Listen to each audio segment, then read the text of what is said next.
Hey guys, Mal here. I've had a lot of people thanking me for the Rust 101 series and asking me to continue it. In particular, there seems to be quite a few people asking about getting guns. Okay, so what do you need? Besides a miracle. Guns. Lots of guns.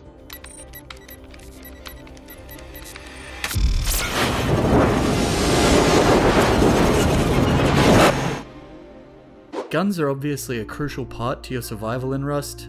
They can be a game changer, especially if you get them early enough in a wipe. So how do you get them? There are a number of different ways to get guns. None are particularly better or worse than others. It just comes down to your playstyle and what will work for you. With that in mind, I'm going to run through the different methods, explaining each of them, and it's up to you to decide which way you'll do it. The easiest method, and what I suggest you start with, is experimenting on your workbench. With the level 1 workbench, you can get the revolver, water pipe shotgun, and the double barrel shotgun. You can also get metal tools, bean can grenades, and satchels via this method. The downside to it is that there's a bunch of less useful items which you can get from this. So depending how lucky you are, you might get them quickly, or it might take more time and way more scrap than you would have liked. While you're farming barrels and boxes for scrap to experiment with, you'll hopefully encounter the second method for finding the guns. You have a chance to find the items I mentioned before inside boxes. If you do find one, immediately run straight back to base with it and research it so you know how to make it. Now moving up from that tier of weapons, I wouldn't personally recommend continuing with the experimenting route. It is a viable option, however the tier 2 workbench costs 300 scrap per experiment, and the tier 3 bench is 1000 scrap per experiment. So this option is really only open to small groups or people that really like farming and zergs. With all experimenting, it's important to remember that you won't get a blueprint for something you already know how to make. So if you're with a small group, you're better off getting one person to learn everything. Just make sure that person will be on regularly, as you'll be relying on them heavily initially. Now moving on from the farming route, we have a few other options.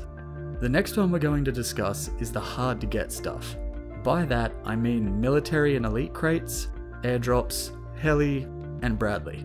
The military crates are usually found around the bigger monuments such as launch site or dome. However, they still do occasionally spawn around the smaller monuments too. These crates are fantastic because they're not too hard to get in comparison to the other options, and they can have a Python, custom SMG, Thompson, pump shoddy, and while it's only a very small chance, you can even get an AK. The elite crates are an entirely different story. Currently only obtainable from launch site or military tunnels, and usually via some crazy and dangerous parkour. These crates are what you are after when you're hunting down all the top tier stuff. They have all the top tier components. They have the AK, the bolty, and the rocket launcher, hazmat suits, supply signals, and armored doors. In other words, if you get one of these crates, be ready to run straight back to your base.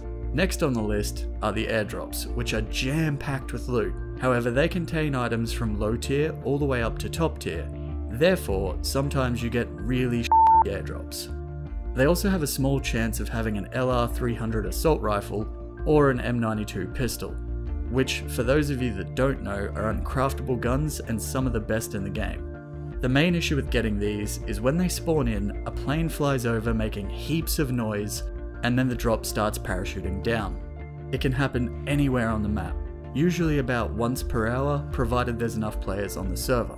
You can also find a supply signal in boxes. If you do, throw it down, purple smoke will pour out of it, and your very own airdrop will be on the way. Keep in mind that people will hear and see the plane flying over, and potentially come and try and steal it. These events generally cause a lot of attention, so if you're going for one of them, make sure that you're ready for a fight. Or, you could get incredibly lucky like Galthad once did, when he went after one completely naked, with a guitar in hand, and the power of song to protect him. Honestly, I was waiting for him to respawn in base until he walked through the door with not one, but 2 airdrops. It really can go either way, so just be on guard in case others are there or are on their way. Next up, we're going to take a look at the loot boxes that fight back. Let's start with the Bradley, which is a super pissed off tank that roams around launch site. There are a number of different ways to kill it, but my personal favourite involves 2C4 and hiding around a corner. Once you kill it, you'll have to wait for the fires to go out on the loot before you can get at it. This normally takes about 5 minutes, and don't try and loot it while it's still on fire or you will die. Instead, defend the area and make sure nobody jumps you while you're waiting for the fires to go out. You can get an assortment of mid to high tier weapons, high tier equipment and raiding equipment from the loot boxes. Plus, you can mine the wreckage for charcoal, metal frags, and high quality metal. Then there's the heli. Far more of a threat, and you're going to need a heli tower to efficiently take it down. Though I have seen it done with as little as 3 high external stone walls. The heli does the same thing as the Bradley, so when it dies, be prepared to guard some fiery boxes. Because this encounter is harder than a Bradley fight, you get more crates as a reward. Not only that, but the loot table is stacked with high tier weapons, equipment, components, and items. Oh, and if that isn't enough, it's also the only place to get the uncraftable M249 machine gun. Now these are reliable methods to get guns, however they can take a fair bit of time and effort. If you're looking for something that could potentially yield results with far less effort, then I've got 2 more ways for you to get guns. The first of which is via good old PvP. Get out there and murder a bunch of people. Try and snowball your way up to top tier gear. Or, alternatively, you might get lucky and jump a geared guy with a pipey and walk away with a decent little kit. You'd be surprised at what you can do if you're sneaky enough. Now, this is not advocating door camping, that is for noobs. I mean stealthily sneaking up on people and jumping them. The final method I want to discuss is trading with other players. I've left this one until last because honestly it can go extremely well or extremely poorly depending on the server and players you're trading with. If you've been on your server for a few wipes and know a reliable and trustworthy trader, then awesome, you're set. Trade away whatever you're willing to part with for whatever you need. If you don't have that reliable trader, then it's more risky. Firstly, check the vending machines across the map and see if any have reasonable trades for what you want. Usually the good stuff will be on sale for sulfur.